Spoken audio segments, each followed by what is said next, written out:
60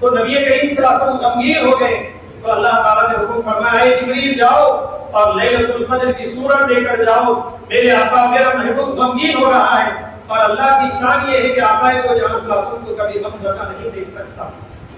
جب بھی آقا غمگین ہوئے اللہ تبارک و تعالیٰ نے انہیں تسلی عطا فرمائی۔ شب معراج اللہ تعالیٰ نے نبی کو کیوں عطا فرمائی؟ اس لیے کہ جب آقا دو جہاں صلی اللہ علیہ وسلم طائف تشریف لے گئے تھے، طائف تشریف لے جانے کے بعد وہاں پر اللہ کے پیغام کو سنایا تو کچھ لوگوں نے آپ کا انکار کیا، یہاں تک کہ آپ کو تکلیفیں دی، آپ پر یہاں تک کہ پتھر برسائے۔ تو نبی کریم صلی اللہ علیہ وسلم کا جسم مبارک لہو لہان ہو گیا اور آقا دو جہاں صلی اللہ علیہ وسلم کا خون مبارک جوتیوں میں جم گیا۔ تو حاضرین اکرام اس کے بعد اللہ تبارک و تعالیٰ نے آپ کو معراج میں بلایا اور فرمایا اے محبوب یہ دنیا والے آپ کے مقام کو نہیں پہچانتے، آپ کا مقام یہ ہے کہ میں اپنا آپ کو دیدار کراتا ہوں۔ تو حاضرین اکرام جب بھی آقا دو جہاں صلی اللہ علیہ وسلم غمگین ہوتے ہیں اللہ تبارک و تعالیٰ آقا کو غمگین ہوتا ہوا نہیں دیکھتا۔ اسی طرح جب شب قدر میں آقا دو جہاں صلی اللہ علیہ وسلم غمگین ہو گئے تو جبریل علیہ السلام نے سورۃ القدر عطا فرمائی۔ ایک روایت یہ بھی ملتی ہے کہ نبی کریم صلی اللہ علیہ وسلم نے بنی اسرائیل کے 4 انبیاء علیہ السلام کا ذکر فرمایا، حضرت ایوب علیہ السلام، حضرت زکریا علیہ السلام، حضرت یوسف علیہ السلام اور اسی طرح اور ایک نبی کا ذکر فرمایا کہ انہوں نے 80 سال تک اللہ تعالیٰ کی عبادت کی، ان 80 سالوں میں پلک جھپکنے کے برابر بھی کبھی کوئی معصیت کا گناہ کا کام نہیں کیا۔ تو صحابہ غمگین ہو گئے کہ آقا ہماری عمر اتنے طویل نہیں ہے، تو حضرت جبریل علیہ السلام یہ صورت لے کر آئے، اللہ تعالیٰ ارشاد فرمایا لیلۃ القدر خیر من الف شہر، اے محبوب آپ کی امت میں سے اگر کوئی لیلۃ القدر میں عبادت کرتا ہے تو بنی اسرائیل انبیاء علیہ السلام نے بنی اسرائیل کے جو 80 سال عبادت کی اس سے بڑھ کر اللہ تعالیٰ اس رات کی عبادت کرنے کا ثواب عطا فرماتا ہے۔ تو حاضرین اکرام اس رات کو ہم غفلت میں نہیں گزارنا ہے، اللہ تعالیٰ کی عبادت کرنا ہے، اللہ تعالیٰ کو یاد کرنا ہے اور اللہ تعالیٰ کی رضا کے لیے اللہ تعالیٰ کی عبادت کرنا ہے۔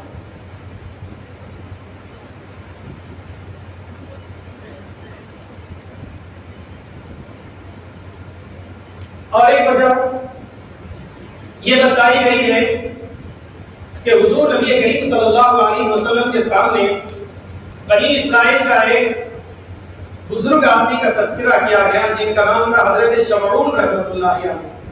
شمعون رحمۃ اللہ علیہ یہ بنی اسرائیل کے ایسے ولی تھے، ان کا یہ مسئلہ تھا کہ انہوں نے 80 سال تک اللہ تعالیٰ کی عبادت کی۔ کس طرح کی؟ دن میں روزہ رکھتے تھے، روزے کی حالت میں کفار سے جہاد کرتے تھے، جنگ کرتے تھے اور رات تمام اللہ تعالیٰ کی عبادت کرتے تھے، قیام اللیل کیا کرتے تھے۔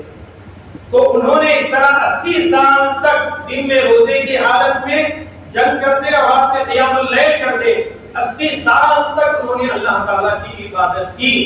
تو نبی کریم صلی اللہ علیہ وسلم کے سامنے جب یہ تذکرہ کیا گیا تو آقا دو جہاں صلی اللہ علیہ وسلم غم زدہ ہو گئے، صحابہ غم زدہ ہو گئے۔ تو اللہ تبارک و تعالیٰ نے لیلۃ القدر عطا فرمائی کہ اے میرے محبوب اگر آپ کا امتی لیلۃ القدر میں عبادت کر لے تو حضرت شمعون کی 80 سال سے بڑھ کر اسی عبادت کا ثواب عطا کیا جائے گا۔ تو حاضرین اکرام اس رات میں ہمیں عبادت کرنی چاہیے۔ حضرت جبریل علیہ السلام تشریف لاتے ہیں۔ ایک روایت یہ بھی ملتی ہے کہ جبریل علیہ السلام 4 جھنڈے لے کر آتے ہیں، 4 جھنڈے اپنے ساتھ لے کر آتے ہیں، فرشتوں کی جماعت کے ساتھ آتے ہیں۔ 4 جھنڈے میں سے ایک جھنڈا کعبۃ اللہ کے قریب نصب کرتے ہیں، دوسرا جھنڈا مدینہ طیبہ کے پاس نصب کرتے ہیں، تیسرا جھنڈا مسجد اقصی کے پاس نصب کرتے ہیں اور چوتھا جھنڈا طور سینا ایک مقام ہے، ایک مسجد ہے، وہاں پر نصب کرتے ہیں۔ اس کے بعد حضرت جبریل علیہ السلام فرشتوں سے کہتے ہیں کہ جاؤ پھیل جاؤ، شب قدر میں جو کوئی عبادت کر رہا ہے اس کی عبادتوں پر اس کے لیے مغفرت کے لیے دعا کرو۔ تو تمام فرشتے پھیل جاتے ہیں۔ تو حاضرین اکرام جب طلوع فجر ہوتا ہے تو حضرت جبریل علیہ السلام فرماتے ہیں کہ اے فرشتوں کی جماعت چلو اللہ کی بارگاہ میں حاضر ہونا ہے۔ تو فرشتے عرض کرتے ہیں اے جبریل، فرشتے اللہ تبارک و تعالیٰ نے اس امت کے حق میں کیا فیصلہ فرمایا؟ تو جبریل علیہ السلام عرض کرتے ہیں کہ اللہ تعالیٰ نے سارے امت کے لوگوں کی بخشش فرما دی سوائے 4 لوگوں کے اللہ تعالیٰ بخشش اس رات میں مغفرت نہیں فرمائے گا۔ محدثین اکرام فرماتے ہیں کہ وہ 4 لوگوں میں سے پہلا گروہ ماں باپ کا نافرمان ہے، دوسرا شراب کا عادی ہے، تیسرا صلہ قطع تعلق رشتہ داروں سے رشتہ داری توڑنے والا، اور چوتھا ایک شرابی ہے، دوسرا ماں باپ کا نافرمان ہے، تیسرا رشتہ داروں سے قطع تعلق کرنے والا ہے، اور چوتھا جبریل علیہ السلام نے یہ فرمایا چوتھا انسان وہ ہے جو اپنے سینے میں کینہ رکھتا ہے، بغض رکھتا ہے۔ ان 4 لوگوں کی اس رات میں مغفرت نہیں ہوگی۔ تو حاضرین اکرام، پہلے نمبر پر ہے شرابی۔ جو کوئی شراب کا عادی ہے، شراب پینے والا ہے، شرابی کی اس رات میں مغفرت نہیں ہوتی۔ شراب میں کون سی چیزیں آتی ہیں؟ ہر وہ چیز جس میں نشہ ہے، افیم ہے، گانجا ہے، سینڈی ہے، شراب ہے، اسی طرح جتنے بھی شراب کے قسمیں ہیں، جس میں بھی نشہ اور چیز نشہ ہوتا ہے، اگر کوئی بندہ مومن شراب پیتا ہے تو اللہ تبارک و تعالیٰ اس رات میں اس کی مغفرت نہیں فرماتا۔ شرابی کی مغفرت نہیں ہوتی، ہر مومن کی مغفرت ہوتی ہے لیکن شرابی کی مغفرت نہیں ہوتی۔ شراب پینا شریعت میں بہت بڑا گناہ ہے، بہت بڑا گناہ ہے۔ نبی کریم صلی اللہ علیہ وسلم نے اسے ام الخبائث کہا، یعنی گناہوں کی جڑ کہا، گناہوں کی جڑ کہا شرابی۔ اگر کوئی شرابی انسان ہے، شراب پیتا ہے اور شب قدر میں اللہ سے مغفرت کی بھی دعا کرتا ہے اور شراب پینے کی عادت نہیں چھوڑتا تو اللہ تبارک و تعالیٰ اس رات میں اس کی مغفرت نہیں فرماتا۔ دوسرے نمبر پر ہے والدین کا نافرمان۔ ماں باپ زندہ ہے، باحیات ہے، ماں باپ کی قدر نہیں کرتا، ماں باپ کی جو ہے احترام نہیں کرتا، تو بھی اس رات میں ماں باپ کے نافرمان کی قدر، ماں باپ کے نافرمان کی مغفرت نہیں ہوتی۔ آج ہمارے معاشرے میں ہم یہ دیکھتے ہیں کہ ماں باپ کو باحیات ہوتے ہیں، 3-4 بچے ہوتے ہیں، ماں باپ کسی گاؤں میں رہتے ہیں یا کسی پرانے قدیم مکان میں رہتے ہیں، لیکن اچھے مکانات بنا کر بیٹے اس مکان میں منتقل چلے جاتے ہیں اور ماں باپ کو چھوڑ دیتے ہیں۔ حاضرین اکرام، ماں باپ بہت بڑی دولت ہے، اگر کوئی ماں باپ کی قدر نہیں کرتا تو اللہ تعالیٰ اس کی مغفرت نہیں کرتا۔ نبی کریم صلی اللہ علیہ وسلم نے اتنی اہمیت بتائی ماں باپ کے تعلق سے کہ اللہ کے حکم کے بعد فوراً اللہ تبارک و تعالیٰ نے ماں باپ کے ساتھ اس نے سلوک کرنے کی تعریف فرمائی۔ آج ہم معاشرے میں دیکھتے ہیں کہ کئی لوگ ایسے ہیں ماں باپ کی قدر نہیں کرتے، ماں باپ بڑھاپے میں پہنچ چکے ہیں، ان کا ادب و احترام نہیں کرتے۔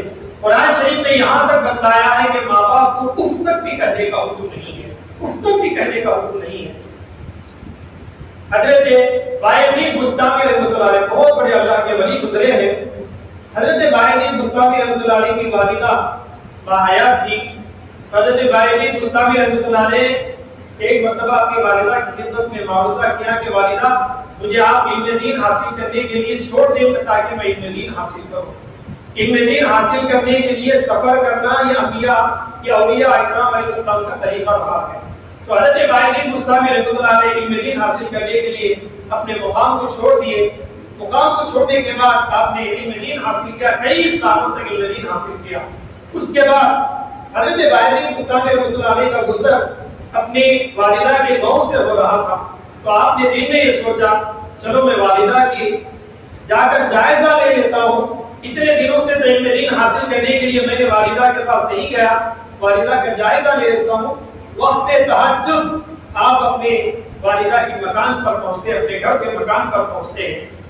جب آپ دستک دینا چاہتے ہیں تو نالی سے پانی بہ رہا ہے۔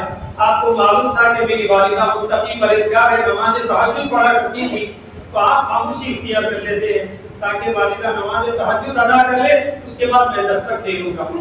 آپ نماز تہجد ادا کرتی ہے، آپ نماز تہجد ادا کرنے کے بعد اس کے بعد اللہ کی بارگاہ میں دعا کرتی ہے کہ اے پروردگار میرا بیٹا بایزید تیرا علم حاصل کرنے کے لیے مجھ سے دور گیا ہے، تو اس کو اپنا حکم عطا فرما، اپنی اعلیٰ علم عطا فرما۔ حضرت باجی بستامی رحمۃ اللہ علیہ دستک کیے، والدہ نے دروازہ کھولا، والدہ کی خدمت میں پہنچے اور کچھ دن حضرت والدہ کی خدمت میں رہے۔ ایک مرتبہ والدہ نے فرمایا کہ دوران نیند خواب میں فرمایا کہ بیٹا باعزید مجھے پانی پلاؤ۔ تو حضرت باعزید بستامی رحمۃ اللہ علیہ پانی لینے کے لیے گئے۔ جب واپس آئے تو والدہ کو نیند لگ چکی تھی۔ آپ حضرات جانتے ہیں جو لوگ ضعیف ہوتے ہیں ان کی نیند بہت کم ہوتی ہے، جو نوجوان ہوتے ہیں وہ زیادہ سوتے ہیں، انہیں نیند زیادہ آتی ہے، لیکن جو ضعیف حضرات ہوتے ہیں ان کی نیند بہت مختصر ہوتی ہے۔ رات تمام وہ نہیں سوتے بلکہ چند گھنٹے سوتے ہیں، دن تمام بستر پر پڑے رہتے ہیں لیکن نیند نہیں آتی۔ تو آپ کی والدہ نے پانی طلب کیا تو باعزید بستامی نے پانی لے کر آئے تو والدہ کو نیند لگ چکی تھی۔ تو حضرت باعزید بستامی رحمۃ اللہ علیہ گلاس لے کر وہیں ٹھہرے رہے۔ سردی کا موسم تھا، اگر میں والدہ کو پانی دوں گا تو والدہ کی نیند خراب ہو جائے گی، والدہ کی نیند میں خلل ہوگا، آپ گلاس لے کر ویسے ہی ٹھہرے رہے۔ کچھ دیر بعد والدہ کی نیند اشار ہوئی اور والدہ نے پوچھا بیٹا باعزید پانی لائے ہو؟ تو حضرت باعزید بستامی رحمۃ اللہ علیہ گلاس عطا کیا۔ جب آپ کی والدہ نے گلاس لیا تو ٹھنڈ کی وجہ سے، سردی کی وجہ سے حضرت باعزید بستامی رحمۃ اللہ علیہ کے جلد سے وہ گلاس جو مٹی کی تھی وہ آپ کی جلد اس سے نکل گئی، یعنی سرد ہونے کی وجہ سے، ٹھنڈک زیادہ ہونے کی وجہ سے کئی گھنٹے آپ گلاس لے کر ٹھہرے رہے۔ اس درمیان میں گلاس جو ہے وہ شربت جو ہے، پانی جو ہے آپ کے جلد سے چپک گیا۔ جب والدہ نے گلاس لیا پانی پینے کے لیے تو آپ کی انگلی کی جلد چمڑی نکل گئی۔ تو آپ کی والدہ نے دیکھا، پانی پی لیا اور اللہ کی بارگاہ میں دعا فرمائی، اے میرے پروردگار، میرا باعزید میری خدمت کیا ہے، تو اس سے راضی ہو جا، تو اس سے خوشنودی حاصل کر لے۔ حضرت باعزید بستامی رحمۃ اللہ علیہ فرماتے ہیں کچھ عرصے کے بعد میرے والدہ کا انتقال ہو گیا۔ اس کے بعد جب باعزید بستامی رحمۃ اللہ علیہ کی دنیا سے رخصت ہو گئے تو آپ کے کسی چاہنے والے نے، مرید نے خواب میں دیکھا، حضرت باعزید بستامی کو دیکھا اور پوچھا، اے باعزید، اے پیر و مرشد، اللہ تعالیٰ نے آپ کے ساتھ کیا سلوک کیا؟ تو حضرت باعزید بستامی رحمۃ اللہ علیہ فرماتے ہیں کہ میری تمام علم، میری تمام نیکیاں، میری تمام عبادت کو اللہ تعالیٰ بازو میں رکھ دیا۔ میری ایک نیکی جو میں نے والدہ کی خدمت کی، جب میری والدہ نے گلاس کا پانی کے لیے مجھے طلب کیا، پانی طلب کیا تو میں گلاس لے کر حاضر ہوا۔ والدہ کی نیند لگ چکی تھی تو میں کچھ دیر ٹھہرا رہا۔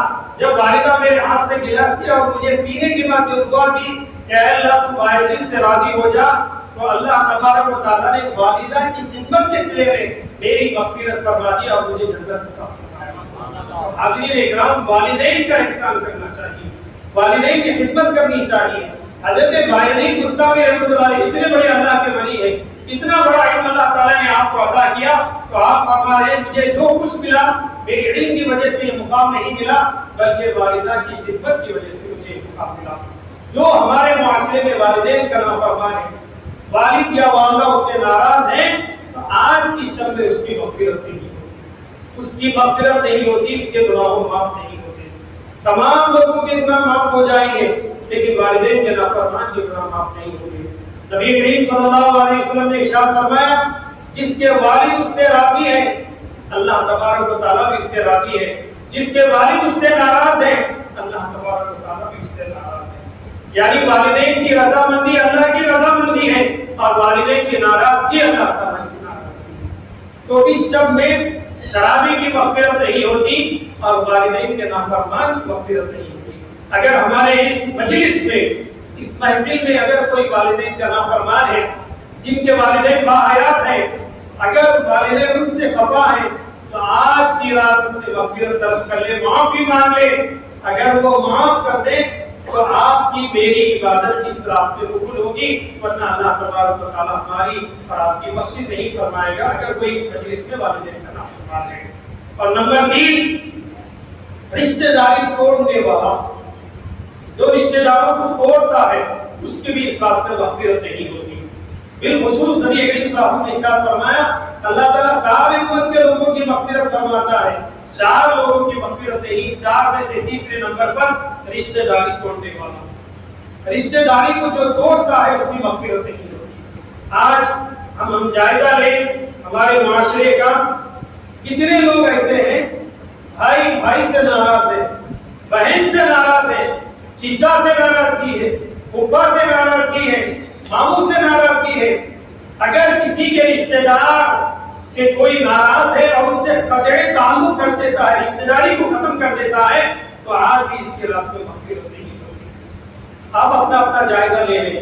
اگر کسی کے بھائی ناراض ہے، کسی کی بہن ناراض ہے، کسی کے ماموں ناراض ہے، وہ ناراضی کسی بھی وجہ سے ہو، اگر کوئی بندہ رشتہ داری توڑ دیتا ہے، اگرچہ کہ بندہ حق پر ہے، وہ سامنے والا نہ حق پر ہے، تب بھی اگر رشتہ داری توڑ دیتا ہے تو آج کے رب اس کی مغفرت نہیں ہوتی۔ حاضرین اکرام، آج ہم رشتوں کو توڑنے والے ہو گئے ہیں۔ آپ جائزہ لیں، رشتہ دار سے ناراضگی آج معاشرے میں بہت بڑھ گئی ہے، بہت بڑھ چکی ہے۔ کوئی نہ کوئی رشتہ دار ہمارے سے ناراض ہے، آج کوئی نہ کوئی ناراض ہے۔ بھائی بھائی سے نہیں بنتی، اس لیے کہ دونوں نے کچھ معاملے میں، دنیاوی معاملات میں، وراثت میں بھائی نے تھوڑا زیادہ لے لیا، یہ بھائی کم لے لیا، اس لیے ناراضگی۔ بہن کو حصہ نہیں عطا کیا، بہن سے رشتہ توڑ لی۔ ماموں نے میری عزت نہیں کی تو ماموں سے رشتہ توڑ دی۔ پھوپھا نے مجھے کچھ برا بھلا کہا، پھوپھا سے رشتہ توڑ دی۔ چھوٹی چھوٹی باتوں پر آج ہم رشتہ داری تعلقات ختم کر رہے ہیں۔ اپنا آپ جائزہ لیں۔ کوئی بھی رشتہ دار کو آپ رشتہ داری توڑ چکے ہیں تو آج کی رات اس کی مغفرت نہیں ہوتی۔ اگرچہ کہ کتنی ہی عبادت کرے، آج کی رات اس کی مغفرت نہیں ہوتی جو رشتوں کو توڑنے والا ہوتا۔ حاضرین اکرام، آخر میں ہے کہ اپنے اندر حسد رکھنے والا، کینہ رکھنے والا، آج حسد بالکل عام بیماری ہو چکی ہے۔ دنیا دار تو دنیا دار، دیندار لوگوں میں بھی حسد عام ہو چکا ہے، عام ہو چکا ہے۔ تاجر تاجر سے حسد کرتا ہے، بھائی بھائی کی تاجر سے حسد کرتا ہے، بہن بہن سے جلتی ہے، ماموں بھانجے سے جلتا ہے، بھانجا ماموں سے جلتا ہے، بھتیجا چیچا سے جلتا ہے، حسد کرتا ہے، اور چیچا جو ہے بھتیجے سے حسد کرتا ہے۔ اگر کسی کے دل میں کینہ ہوگا، حسد ہوگا، بغض ہوگا تو آج کی رات اس کی مغفرت نہیں ہوگی۔ اپنا آپ جائزہ لیں کہ ہمارے اندر اگر حسد ہے، ہمارے اندر اگر کینہ ہے، ہمارے اندر اگر بغض رکھا ہوا ہے تو آج کی شب میں کتنی بھی عبادت کر لے، اگر بغض باقی ہے، حسد باقی ہے تو آج کی رات مغفرت نہیں ہوگی۔ حسد بہت بری چیز ہے، بہت بری چیز ہے۔ حضور نبی کریم صلی اللہ علیہ وسلم نے ارشاد فرمایا، حاسد جو حسد کرنے والا ہے، ایک ہوتا ہے حسد اور ایک ہوتا ہے رشک۔ رشک شریعت میں جائز ہے لیکن حسد جائز نہیں۔ حسد کی تعریف کیا ہے کہ سامنے والے کے بعد اللہ تعالیٰ نے جو نعمت دی ہے وہ نعمت اس سے چھین لے اور وہ نعمت مجھے عطا کرے، اس کو کہتے ہیں حسد۔ مثال کے طور پر سامنے والا اگر مالدار ہے، بھائی مالدار ہے یا کوئی رشتہ دار مالدار ہے تو دوسرا بھائی اختیار کرتا ہے کہ بہت اس کے پاس دولت ہے، اللہ تعالیٰ اس کی دولت چھین لے اور وہ دولت مجھے عطا کریں گے، حسد۔ یعنی سامنے والے سے اللہ تعالیٰ نعمت چھین لے تو یہ حسد میں شمار ہوتا ہے۔ کوئی اچھا عالم دین ہے، عالم سے حسد کرتا ہے، مقرر سے اگر حسد کرتا ہے، حافظ سے حسد کرتا ہے کہ اس کی تجوید اچھی ہے، اس کی لہر اچھی ہے، اس کی آواز اچھی ہے، اس کا بیان اچھا ہے اور یہ کتاب اچھا کرتا ہے، اللہ تعالیٰ اس سے یہ اس کا کمال چھین لے، اس کی خوبی چھین لے اور مجھے عطا کرے، یہ حسد، یہ حسد ہے۔ اور ایک ہوتا ہے رشک۔ رشک کسے کہتے ہیں؟ رشک کی تعریف یہ ہے کہ اللہ تعالیٰ سامنے والے کو جو نعمت دیا ہے وہ نعمت میں اور اضافہ کرے اور وہ نعمت مجھے بھی عطا کرے، اسے کہتے ہیں رشک۔ اسے کہتے ہیں رشک۔ رشک اسلام میں جائز ہے لیکن حسد اسلام میں جائز نہیں ہے۔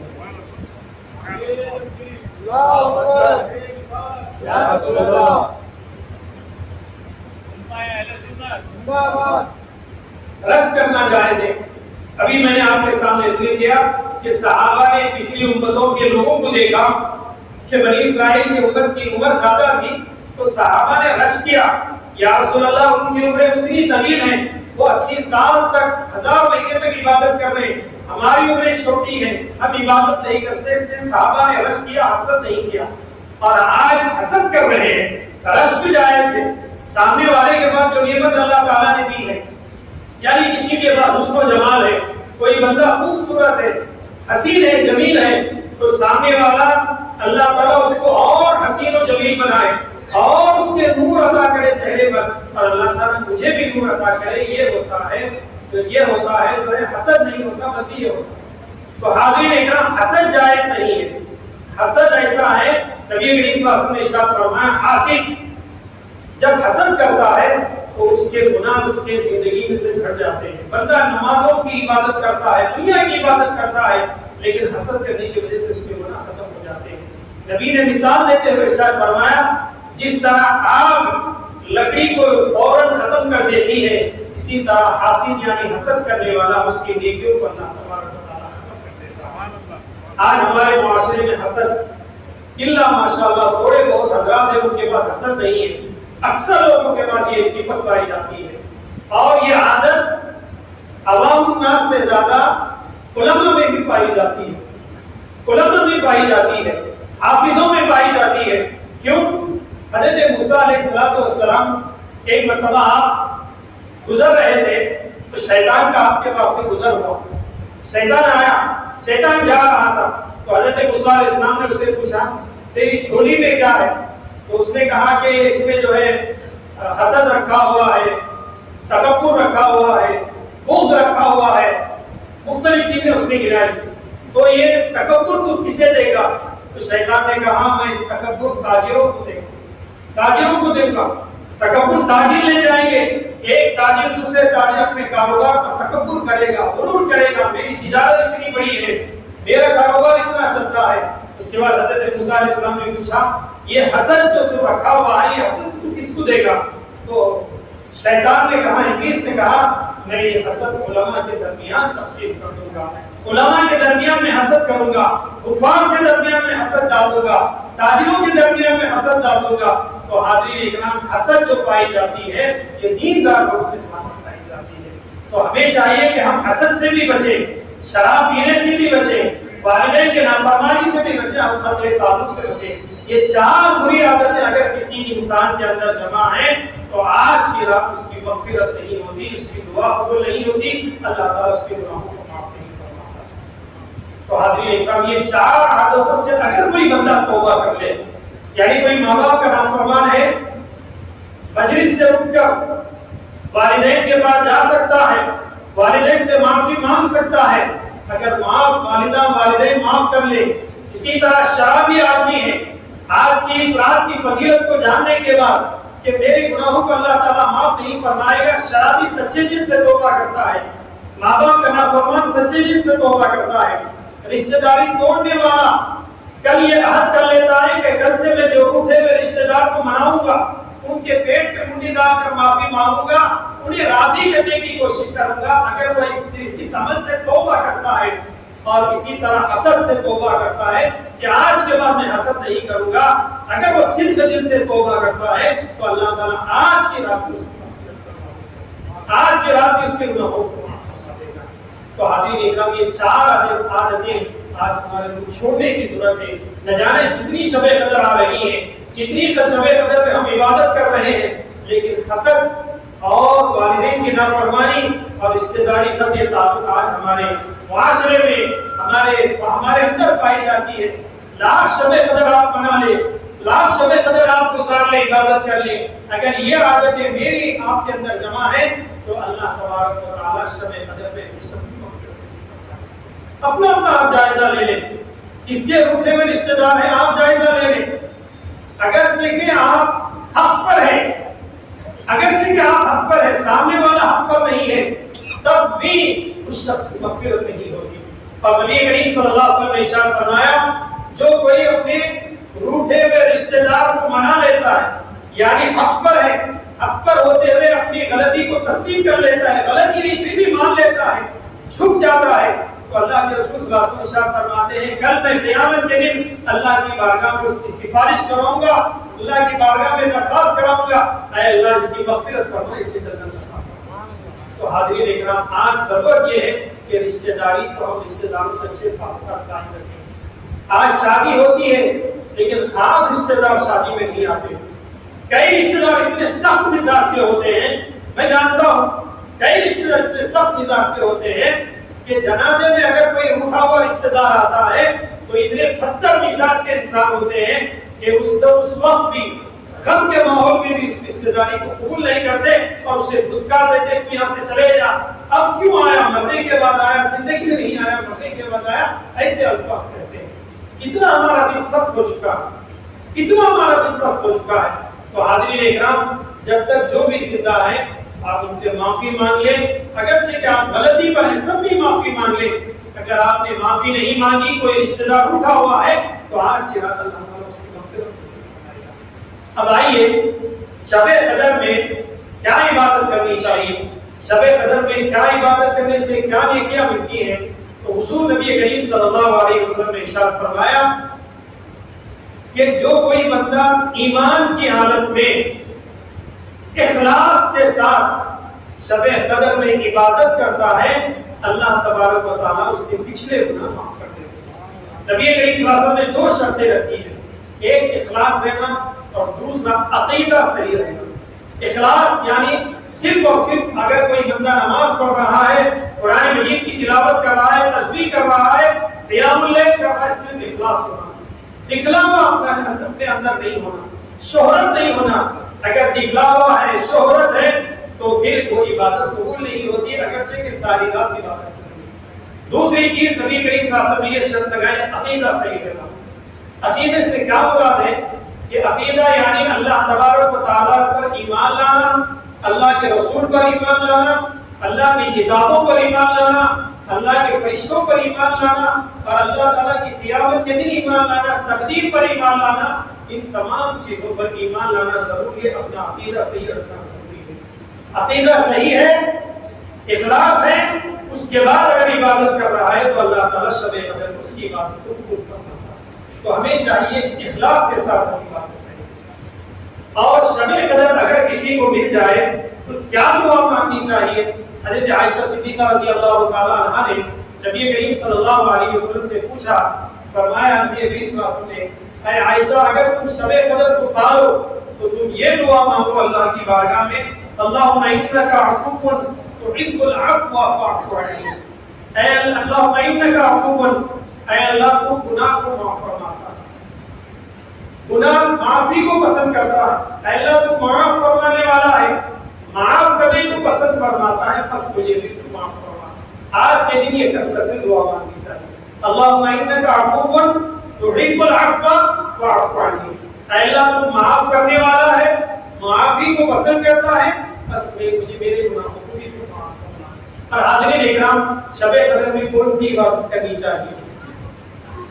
لیلۃ القدر میں جو چاہے آپ عبادت کریں، جو چاہے عبادت کریں، نماز پڑھیں، قرآن مجید کی تلاوت کریں، ذکر و اذکار کریں، درود شریف پڑھیں، استغفار کریں، نمازیں پڑھیں، قیام اللیل پڑھیں، صلاۃ التسبیح پڑھیں، قضائے عمری کریں، جو چاہے آپ عبادت کر سکتے ہیں۔ حضرت علی رضی اللہ تعالیٰ عنہ فرماتے ہیں کہ حضرت علی رضی اللہ تعالیٰ عنہ وہ ہستی ہے جن کو صحابہ میں اللہ تعالیٰ صحابہ میں ان کی شان بہت بلند ہے، بہت اونچی ہے، اور نبی کریم صلی اللہ علیہ وسلم نے ان کے حق میں فرمایا انا مدینہ العلم وعلی بابها، میں علم کا شہر ہوں، علی اس کا دروازہ، یعنی حضرت علی رضی اللہ تعالیٰ عنہ اللہ تعالیٰ نے بہت زیادہ علم عطا فرمایا۔ حضرت علی رضی اللہ تعالیٰ فرماتے ہیں کہ شب قدر میں جو کوئی بندہ 7 مرتبہ لیلۃ القدر پڑھتا ہے، یعنی سورۃ القدر انا انزلناہ فی لیلۃ القدر آخر تک پوری مکمل سورت آج کی رات میں 7 مرتبہ اگر پڑھتا ہے تو اللہ تبارک و تعالیٰ ہر مصیبت سے اس کی حفاظت فرماتا ہے، ہر مصیبت سے اس کی حفاظت فرماتا ہے، اور 70,000 فرشتے اس کے حق میں جنت کی دعا کرتے ہیں، جنت کے لیے اس پہ جا جنت میں داخلے کے لیے اس کی دعا مانگتے ہیں۔ تو سورۃ القدر آج کی رات میں پڑھنا ہے، کبھی بھی آپ پڑھیں، لیلۃ القدر 7 مرتبہ پڑھنا ہے۔ آج ہم مصیبتوں میں گھرے ہوئے، گھر کی مصیبت ہے، رشتہ داروں کے لیے مصیبت ہے، ہر ماحول میں انسان مصیبت میں گھرا ہوا ہے،